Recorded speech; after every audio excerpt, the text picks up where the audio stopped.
ತಾವು ಯಾವುದೇ ಪದಾರ್ಥ ತಿಂದರೂ ಸಹಿತ, ರಾಸಾಯನಿಕ ಪದ್ಧತಿಯಲ್ಲಿ ಬೆಳೆದಂಥ ಯಾವುದೇ ಪದಾರ್ಥ ತಿಂದರೂ ಸಹಿತ ಅದರಲ್ಲಿ ಅತಿ ಕಡಿಮೆ ಮಟ್ಟದ ಅಂದರೆ ಸುಮಾರು ಒಂದು 27 ಮಿಲಿಗ್ರಾಮ್ ವಿಷ ಪ್ರತಿಯೊಬ್ಬ ವ್ಯಕ್ತಿ 1 kg ಅನ್ನ ಗ್ರಹಿಸಿದ್ರೆ ಬಂದೇ ಬರುತ್ತೆ ಅನ್ನೋದನ್ನು ನಾವು ಕೇಳ್ತಾ ಇರ್ತೀವಿ. ಅದರಲ್ಲಿ ದೊಡ್ಡ ಪಾತ್ರ ಯೂರಿಯಾದ್ದು. ಯೂರಿಯಾ ರಾಸಾಯನಿಕ ಯೂರಿಯಾ ತಯಾರು ಮಾಡೋದಕ್ಕಿಂತ ನಾವು ಸಾವಯವ ಯೂರಿಯಾ ಹೇಗೆ ತಯಾರು ಮಾಡೋದು ಅಂದರೆ, ಈ ಒಂದು ಬಾಕ್ಸ್ ಏನಿದೆ ಇದು ತಮಗೆ ತೋರಿಸೋ ಸಲುವಾಗಿ ಒಂದು ಸಣ್ಣ ಬಾಕ್ಸ್ ತಂದಿದ್ದಾರೆ. ಇದನ್ನೊಂದು ಕಟ್ಟಿಗೆ ಬಾಕ್ಸ್ ತಯಾರು ಮಾಡಿದರೆ ಸುಮಾರು 3 ಫೀಟ್ ಅಗಲ 5 ಫೀಟ್ ಉದ್ದ. ಯಾವ್ದಾದ್ರು ಹಳೆ ಕಟ್ಟಿಗೆ ತಮ್ಮಲ್ಲಿ ಬಿದ್ದಿದ್ರೆ, ಪಳಿಗಳು ತಮ್ಮಲ್ಲಿ ಬಿದ್ದಿದ್ರೆ ಅದರಿಂದ ಈ ಒಂದು ಬಾಕ್ಸ್ ತಯಾರು ಮಾಡ್ಕೊಂಡಿವಿ ಅಂದ್ರೆ 3 ಫೀಟ್ ಅಗಲ 5 ಫೀಟ್ ಉದ್ದ 1.5 ಫೀಟ್ ಎತ್ತರ.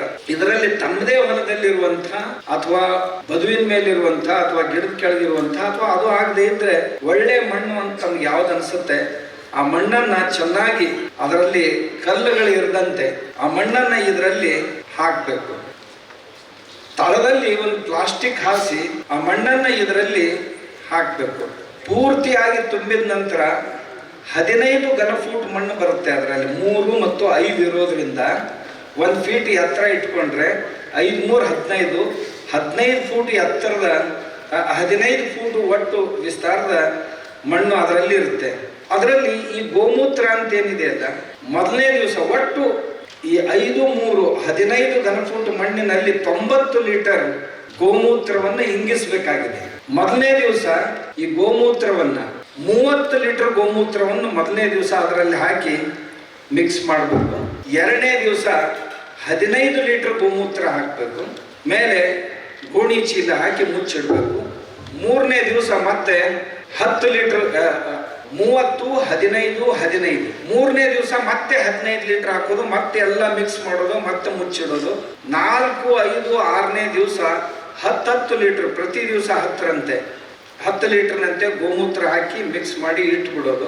4 ದಿವಸಗಳವರೆಗೆ ಹಾಗೆ ಇಟ್ಬಿಡೋದು. 5ನೇ ದಿವಸ 11ನೇ ದಿವಸ ಅದನ್ನು ಓಪನ್ ಮಾಡಿ ಈ ಬಾಕ್ಸ್ ಎತ್ತಿ ಬದಿಗಿಟ್ಟು ಆ ಮಣ್ಣನ್ನ ಹರಡಿ ಒಣಗಿಸ್ಬೇಕಷ್ಟೇ. ನೆರಳಿನಲ್ಲಿ ಒಣಗಿಸಿದ್ರೆ ಈ ರೀತಿ ಮಣ್ಣು ಸಿಗುತ್ತೆ. ಈ ಮಣ್ಣನ್ನ ನಾನು ಲ್ಯಾಬ್ರಾಟರಿ ಕಳಿಸಿದ್ದೆ. ಇದನ್ನೆಲ್ಲ ಲ್ಯಾಬ್ ಟೆಸ್ಟ್ ಮಾಡಿದೀವಿ ನಾವು.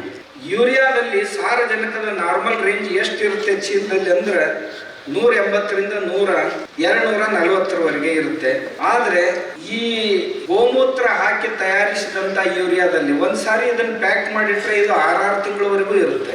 ಇದರಲ್ಲಿ ಯಾವ ಅಂಶಗಳು ಕಡಿಮೆ ಆಗೋದಿಲ್ಲ. ಬರೀ 90 ಲೀಟರ್ ಗೋಮೂತ್ರದಿಂದ ಈ ಬಾಕ್ಸ್ ನಲ್ಲಿ ತಾವೇನು ಹಾಕಿ ತಯಾರು ಮಾಡಿದ್ರೆ ಇದರಲ್ಲಿ 1 ಘನಫೂಟ್ ಮಣ್ಣಿನಲ್ಲಿ, ಇದು ಒಟ್ಟು 15 ಘನಫೂಟ್ ಇದೆ, 1 ಘನಫೂಟ್ ಮಣ್ಣಿನಿಂದ 33ರಿಂದ 35 kg ಯೂರಿಯಾ ಸಿಗುತ್ತೆ. ನಾವು ಬಜಾರದಿಂದ ಖರೀದಿ ಮಾಡಿದ್ರೆ 1 ಘನಫೂಟ್ ಮಣ್ಣಿನಲ್ಲಿ 33ರಿಂದ 35 kg ಯೂರಿಯಾ ಸಿಗುತ್ತೆ.